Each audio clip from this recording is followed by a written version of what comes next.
பள்ளி முடிந்ததும் தனது புதிய வீடியோ கேமை விளையாட டிம்மி மிகவும் ஆர்வமாக இருந்தான்.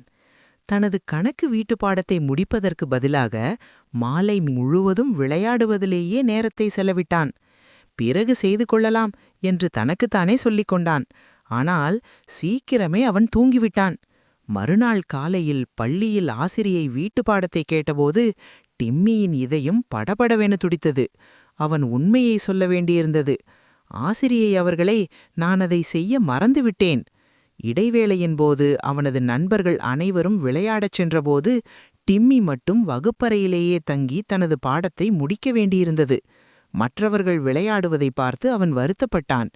விளையாடுவது மகிழ்ச்சிதான், ஆனால் முதலில் கடமையை முடிப்பதுதான் ஒருவரை பொறுப்புள்ளவராக மாற்றும் என்பதை அவன் உணர்ந்தான். அன்றிருந்து டிம்மி எப்போதும் செய்ய வேண்டிய வேலைகளை முடித்த பின்னரே விரும்பிய விளையாட்டுகளை தொடங்கினான்.